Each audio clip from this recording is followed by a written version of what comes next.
Well, not just how it shines so brilliantly for billions of years, but what the true fundamental building blocks of everything around us actually are. Today, we're peeling back the layers of the universe to explore some of its deepest secrets. Our deep dive takes us into the mind-bending world of quantum field theory, Albert Einstein's revolutionary ESC torr, and the incredibly powerful forces at play inside atomic nuclei. Our mission really is to take the sources you've shared and distill the most important insights. We want to make concepts that might seem, totally separate at first glance. We're going to uncover how physicists have bridged the gap between particles and fields, revealing the universe's fundamental structure and, well, its most powerful energy sources. And understanding these concepts, it isn't just for theoretical physicists, right? What's truly foundational here is how this knowledge reshapes our whole understanding of matter, energy, even the fabric of space-time itself. The real-world applications stretch from how we generate power all the way to the cutting edge of computing. It really is about the deepest rules of the cosmos. Okay, so if we're truly diving into the universe's most fundamental building blocks, we have to start with something that completely rewrote the rulebook. Quantum field theory, or QFT. It sounds incredibly complex, I have to say, Yeah. but it offers a profoundly elegant way to see everything. Our sources describe it as a mathematical framework that unifies particles and fields. Yeah, and the truly groundbreaking insight of QFT is radical. Instead of thinking of particles as separate little balls, it says the universe is actually made of fundamental fields. Think of it like an invisible cosmic ocean. And particles, they're just ripples or tiny waves, excitations or ripples and underlying fields that permeate spacetime, as one source put it. This completely redefines what we even mean by matter. And what's more, these fields aren't static. They constantly have these quantum fluctuations even when no particles are, visibly present. They're always humming with activity. Wow, that's a huge conceptual leap from thinking of particles as tiny individual balls. So they're just ripples. How does that fundamental idea actually unify everything? How does QFT do it? Well, QFT achieves this unification through a few key conceptual pillars. First, you've got quantization. It combines the ideas of quantum mechanics and special relativity, telling us that the energy in these fields isn't continuous, like turning a dimmer switch. It comes in discrete packets of energy or quanta. So particles, then, are simply direct manifestations of these quanta, like finding distinct peaks in the ripples of that cosmic ocean. Okay, discrete packets, quanta. Makes sense. What's next? Second, we have operators. Think of these as the fundamental action verbs in the quantum world. They're mathematical tools that let physicists describe how particles are created or destroyed or measured and how they behave. Third, interactions. QFT precisely describes how particles and fields interact. And crucially, these interactions are mediated by other particles, which are themselves just excitations of fields. For example, photons, they're just ripples in the electromagnetic field, and they mediate all electromagnetic interactions. Okay, so interactions mediated by other particles. And the last one was symmetry. Exactly. Symmetry. These are profound mathematical principles showing how physical laws stay the same under specific transformations. Symmetries provide deep insights into fundamental forces and, amazingly, can even predict the existence of new particles we haven't found yet. That sounds like a monumental shift in how we understand physics. What was the historical journey? How did we get to this elegant yet complex theory? It really built up over time. The origins of QFT lie in the fusion of two huge breakthroughs from the early 20th century. First, you had quantum mechanics, Planck, Bohr, Heisenberg, Schrödinger, introducing ideas like quantized energy and probability into the subatomic world. Then came Albert Einstein's special relativity in 1905, which totally changed our understanding of space and time, especially at high speeds. Right, two massive shifts on their own. Exactly. And the first major success combining them was quantum electrodynamics, QED, developed by Paul Dirac, Werner Heisenberg, and Wolfgang Pauli back in the late 1920s, early 30s. QED successfully described how electrons and photons interact, blending both quantum mechanics and special relativity into one remarkably accurate description. It was a huge win. Later, you had Julian Schwinger, Shinichiro Tominaga, and Richard Feynman making huge contributions. Feynman's famous Feynman diagrams really helped simplify visualizing and calculating these complex particle interactions. And these QFT principles then became the absolute bedrock for the standard model of particle physics, which unified the electromagnetic, weak, and strong nuclear forces. It describes pretty much all the fundamental particles and forces we know, except gravity. Wow. And you mentioned symmetry being so foundational. That feels like a deeper philosophical insight almost. How do these mathematical symmetries actually, show up in the real world? How do they help us understand the universe's forces? Yeah, symmetries play several absolutely crucial roles. Firstly, they directly connect to conservation laws. There's this profound mathematical insight called Noether's theorem. It tells us there's a deep link between every continuous symmetry and a corresponding conservation law. For instance, the symmetry of translation in space, basically, the idea that the laws of physics work the same everywhere directly corresponds to the conservation of linear momentum. Similarly, the symmetry of time translation, meaning the laws don't change over time, leads directly to energy conservation. It's fundamental. So symmetry means something is conserved. Right. Then secondly, gauge symmetry is fundamental for describing forces themselves. It's a type of symmetry that dictates how fundamental fields must behave, essentially governing the forces. That's how QFT describes forces like electromagnetism and the strong nuclear force. It comes right out of the math of these symmetries.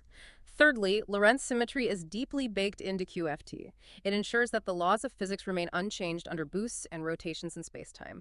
Absolutely vital for understanding how particles behave at high speeds near the speed of light. And finally, you have internal symmetries. These relate to the intrinsic properties of particles themselves, like quarks or leptons, helping us categorize and understand them within the standard model. Okay, that journey into quantum field theory really changes how we think about matter itself. Its fields all the way down, kind of. And when we talk about matter and energy, there's one iconic equation that immediately comes to mind, one that unlocks just phenomenal power. Let's explore Einstein's EMC fanarion. I found it interesting how our sources highlighted that back in the 19th century, scientists were genuinely puzzled by the sun's energy. They knew about gravitational contraction, sure, but that could only power the sun for maybe 100 million years, which clearly wasn't enough given how old we knew the Earth was. Yeah, it was a real mystery. And the truly remarkable thing is that the solution came from two key pieces of information that emerged in the 20th century.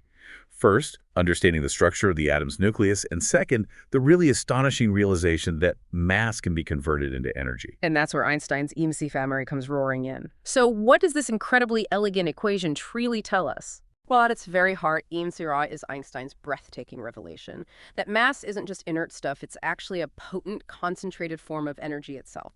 It defines the energy of a particle at rest as the product of its mass and the speed of light squared, c phi r kids grow. And because the speed of light squared, c phi r, is such an astronomically huge number, converting even an absolutely tiny amount of mass releases an explosive amount of energy. There's that memorable example from our sources. The complete conversion of 1 gram of matter, which is about the mass of one paperclip, right? That would produce as much energy as burning 15,000 barrels of oil. Just incredible. And it's important to clarify, the matter itself doesn't need to travel at the speed of light for this conversion to happen. c phi r is simply the colossal conversion factor that dictates how much energy that mass contains. Right, so CH1 is the exchange rate, basically. But this raises an important question. Our sources mention that Einstein himself initially tried to discourage speculation that the large-scale conversion of atomic mass into energy would be feasible in the near future. Yet today, we routinely see this power harnessed in plants and, unfortunately, weapons. What changed? Why was he skeptical at first? That's a great observation, and it really highlights the difference between knowing something is possible in theory and knowing how to actually do it.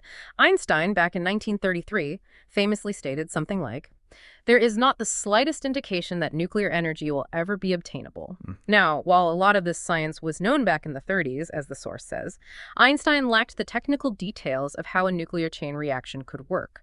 Oh no. Think about it. The neutron, which turns out to be the key ingredient for nuclear fission, had only been discovered a year earlier, in 1932. So Einstein absolutely understood the potential energy locked within the nucleus, thanks to EMC, but he didn't see a practical way it could be released on demand in a controlled or even uncontrolled large-scale way. The discovery of the neutron and then figuring out how to precisely measure the tiny mass differences in atomic nuclei that changed the outlook dramatically. It opened the door to actually releasing that potential energy. Okay, that makes sense. It was the how. Let's talk about how this applies to the sun then. It's a natural nuclear reactor, right? How exactly does it turn mass into all that light and heat? The sun basically acts as a giant nuclear engine. Its core operates at an astounding 15 million Kelvin, and it converts about 4 million tons of matter into energy inside the sun each second to produce its incredible luminosity, its brightness. Even at that incredible rate, the sun has more than enough mass to continue shining at its present rate for billions of years. It's got plenty of fuel. Now, the core process relies on the strong nuclear force. This is an incredibly powerful but very short-range attractive force. It keeps the particles of the nucleus tightly bound together, overcoming the intense electrical repulsion between all those positively charged protons crammed together. So the strong force holds it together against the electric force pushing it apart. Exactly. And when the lighter particles unite to form a heavier nucleus, something really remarkable happens with their binding energy. Some of the nuclear energy is released in the process. Why? Because the resulting nucleus actually has slightly less mass than the sum of the masses of the particles that came together to form it. This tiny amount of mass lost is precisely what's converted into that enormous burst of energy, according to Eamon Ciarol. Interestingly, the element iron-56 has the greatest binding energy per nucleon, per particle in the nucleus. That makes it the most stable element in the universe. Fusion builds up elements towards iron, and fission breaks down heavier elements towards iron. So how does that strong force relate to the enormous potential energy? I remember a question in the sources about this. If the strong force is so much stronger than the electric force, why isn't the energy released really small somehow? It seems counterintuitive. Yeah, that's an excellent point raised in that discussion, and it does seem confusing at first. While protons definitely repel each other very strongly due to electrostatic repulsion, the strong force is indeed rather stronger than the electromagnetic force, pulling them together. The energy you can get out is stored in a bound system, and it's proportional to this binding force. But the huge energy release comes from a combination of things. First, the strong force acts only over incredibly tiny distances just within the nucleus. Second, and this is crucial, even a tiny amount of matter, like a single gram, contains a mind-bogglingly vast number of these nuclei. We're talking Avogadro's number scale. So think of it like this. Each nucleus is like a miniature powerhouse. When you have literally quintillions of them all reacting, thanks to that huge number, the small individual energy release scales up into something truly monumental. It's the sheer number of reactions happening. Okay. It's the scale, the sheer number of nuclei involved. Yeah. Now, let's dig into the specific nuclear reactions. Our sources talk about two main types that unleash this power: fission and fusion. Right, let's define those. Nuclear fusion is when light atomic nuclei come together to form a heavier one, but only up to iron. When this happens, a small amount of mass is lost and a large amount of energy is released. This is the engine of the sun and all the stars. In contrast, nuclear fission is the process of breaking up heavy atomic nuclei, things heavier than iron, into lighter ones, again, moving down towards iron. This also releases energy, and this is the process used in atomic bombs and in nuclear reactors here on Earth. Got it. Fusion builds up, fission breaks down, both release energy relative to iron. Let's focus on the sun then. How does fusion actually happen in its incredibly dense and hot core? Okay, so in the sun's core, the primary process is called the proton-proton chain, or PP chain for short. Essentially, it's a multi-step process that takes 4 hydrogen nuclei, which are just single protons, and fuses them together into one helium nucleus. And in doing so, it converts some mass into energy. In the very first step, 2 protons combine to form a deuterium nucleus, which is hydrogen with a neutron. This process also spits out a positron that's E plus ear, an antimatter electron, and an elusive particle called a neutrino. The positron immediately finds a nearby electron, they annihilate each other, and produce a burst of electromagnetic energy in the form of gamma-ray photons. And that's the energy that eventually reaches us. But it's a crazy thought the energy starts as gamma rays, but I recall something from our sources about them not just zipping straight out. Why does it take them, like, hundreds of thousands of years to finally reach the surface? Absolutely. It's an incredible journey. Those gamma rays created deep in the sun's dense core don't escape directly at all. They are so energetic that they immediately collide with particles of matter and transfer their energy. It's like a cosmic pinball machine. They get absorbed, re-emitted countless times, slowly losing energy with each interaction. They transform from gamma rays into X-rays, then ultraviolet, and finally into ordinary light that eventually leaks out from the sun's surface and reaches us as sunlight. And this incredibly slow, chaotic, random walk journey can take anywhere from 100,000 years to as much as 1,000,000 years for the energy of a single photon created in the core to make its way out. 1,000,000 years. That's incredible. What about the neutrinos, though? The neutrinos are completely different. Because they interact very weakly with other matter, they basically ignore everything. They travel directly to the sun's surface and then out into space at nearly the speed of light. They escape the sun in about 2 seconds after they are created. This weak interaction made them incredibly hard to detect initially. Pauli predicted them, but they weren't experimentally confirmed until 1956. But that same property makes them a vital tool for astrophysicists today because they give us a direct window into the sun's core in real time. Wow. Okay, so back to the proton chain. Step 1 makes deuterium, positrons, and neutrinos. What happens next? Right, so step 2. A deuterium nucleus then combines with another proton to create a helium-3 nucleus, which has 2 protons and 1 neutron. This step releases more gamma radiation. Then step 3. 2 of these helium-3 nuclei combine. They form a stable helium-4 nuclei that's the standard helium with 2 protons and 2 neutrons, and importantly, they release 2 protons in the process, and those 2 protons can then go back and restart the entire chain, keeping the whole solar furnace going. The self-sustaining cycle. And the efficiency. Yeah, the overall efficiency of this mass-to-energy conversion is quite remarkable when you scale it up. The actual mass lost in converting 4 protons to 1 helium-4 nucleus is about 0.02862 atomic mass units. It sounds tiny, but it's 0.71% of the mass of the initial hydrogen. And when you do that billions upon billions of times per second, it powers the entire sun. Oh, and I should mention, while the PP chain dominates in stars like our sun, hotter and more massive stars primarily use a different fusion process called the CNO cycle, involving carbon, nitrogen, and oxygen as catalysts. Okay, this raises the big question then. If fusion is so powerful, uses abundant hydrogen from water as fuel, and its byproducts are basically helium, which is perfectly safe, unlike fission waste, why aren't fusion reactors powering our homes yet? That's the multi-billion-dollar question indeed. The main challenge, the huge hurdle to achieving controlled fusion here on Earth, is replicating the extremely high temperatures and pressures found inside stars. Nuclei naturally repel each other because they're positively charged. You need immense kinetic energy, meaning incredibly high temperatures, for them to overcome that electrical repulsion and actually get close enough for the strong force to take over and fuse them. The sun's core is 15 million Kelvin, remember. We need at least 12 million Kelvin, maybe more like 100 million Kelvin in our reactors because we can't replicate the sun's immense pressure. So how are we trying to do it? Well, scientists around the globe are collaborating on this through incredibly ambitious projects like the ITER, the International Thermonuclear Experimental Reactor currently being built in France. It uses a design called a donut-shaped tokamak, where immensely powerful superconducting magnets confine and control a superheated plasma of hydrogen isotopes.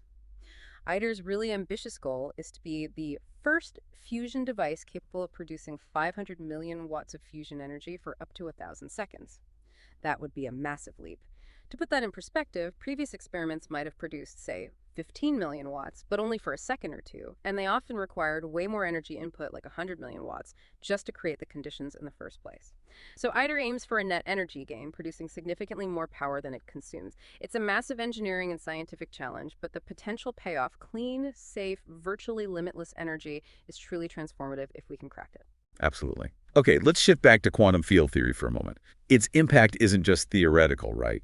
It reaches into many practical applications, driving discoveries and technologies that are shaping our future. Oh, absolutely. QFT isn't just abstract math, it's the engine behind much of modern physics. It serves as the fundamental mathematical foundation for particle physics and the Standard Model.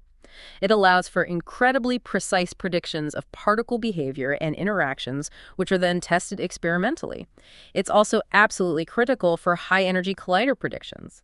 Facilities like the Large Hadron Collider, the LHC, rely entirely on QFT calculations to predict what should happen when particles collide at enormous energies, and then to interpret the results. I mean, the monumental discovery of the Higgs boson was a direct confirmation of a QFT prediction. Without QFT, we wouldn't have known what to look for or how to recognize it. Right, it guided the search. Exactly. And furthermore, there are specialized versions of QFT. We mentioned quantum electrodynamics, QED, earlier, describing electromagnetic interactions. Its predictions have achieved the most precise experimental agreement in all of physics. It's stunningly accurate. Then there's quantum chromodynamics, QCD, which is the QFT for the strong nuclear force, explaining how quarks are bound together inside protons and neutrons. Beyond high-energy physics, QFT concepts and techniques extend into condensed matter physics. They help model complex systems like superconductors and quantum phase transitions, helping us understand collective phenomena arising from many particle interactions.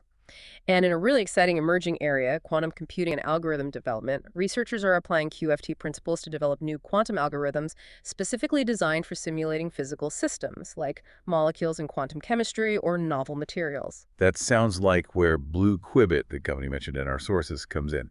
They seem to be playing a key role here. They absolutely are, yes. Blue Qubit's platform uses a combination of graphics processing units, GPUs, which are great for certain types of parallel calculations, and quantum processing units, QPUs, to specifically accelerate QFT simulations. They provide tools that allow for high precision calculations with improved computational efficiency. And crucially, as the source notes, they enable researchers to test theoretical QFT models through simulation before moving to expensive quantum hardware. That's a huge advantage. Building and running actual quantum computers is incredibly complex and costly right now. So being able to simulate these QFT problems efficiently first is like having a virtual lab. You can try out ideas much faster and cheaper before committing to real quantum experiments. So given all this incredible predictive power and application, is QFT a proven theory? How should we think about that term in science? That's an excellent question, and it gets to the heart of how science actually progresses. QFT is not proven in the strict mathematical sense. You can't prove a physical theory the way you prove a mathematical theorem with absolute certainty from axioms. However, QFT is unquestionably one of the most experimentally verified frameworks in modern physics. As we said, the predictions of QED, just one part of it, have been confirmed experimentally to extraordinary precision, like agreeing to parts per billion in some cases. This consistent, high level of experimental confirmation across countless different experiments and observations over decades is how scientific theories gain strong validation. It's how they become accepted as our best current description of reality. So, proven, no. Incredibly well tested and validated. Right. Absolutely. Okay, that distinction is important. And how does this quantum approach differ fundamentally from older classical field theories, like Maxwell's theory of electromagnetism before quantum mechanics came along? The key difference really lies in their fundamental nature, their core assumptions. In classical field theory, fields, like the electromagnetic field Maxwell described, are continuous and deterministic. Continuous means they can have any value, like a smooth wave. Deterministic means their behavior is perfectly predictable if you know the starting conditions precisely. Whereas in quantum field theory, fields are quantized and inherently probabilistic. Quantized means their energy comes in those discrete packets, the quanta we talked about. Probabilistic means we can generally only predict the probability of finding a certain outcome when we make a measurement. QFT also introduces entirely new concepts that simply don't exist in classical theories. Things like operators that allow particles to be created and destroyed, which happens all the time in high-energy collisions. And QFT inherently incorporates core quantum ideas like quantum uncertainty and superposition, the idea that a particle can exist in multiple states or locations at once until measured. Classical field theory just can't describe this phenomena. QFT is a much richer, stranger, but ultimately far more accurate description of reality at the fundamental level. What an incredible deep dive today. We've really gone from the ground up, exploring the very fabric of our universe, from the ripples of quantum field theory that fundamentally redefine what a particle even is, to the immense power unleashed by mies-pheon in the heart of the sun and in our attempts to harness it here on Earth. We've covered concepts that are truly fundamental to all of modern physics. Yeah, and if we try to connect this to the bigger picture, the continuous refinement and application of these theories, especially now with powerful new tools like advanced computing, AI, and quantum simulation coming online, it really suggests an exciting future. Our understanding of matter, energy, space, and time is likely to keep transforming in ways we might not even anticipate right now. We're constantly refining that map of reality. Absolutely. So as you, our listener, reflect on all this, maybe consider this provocative thought. If particles are truly just excitations, just ripples and underlying fields, what does that imply about the very nature of reality itself? Is it less solid than we think? And perhaps even more intriguingly, what new particles or entirely new phenomena might we discover as our ability to probe and maybe even manipulate these fundamental fields continues to grow in the future? What else is hiding in the quantum foam?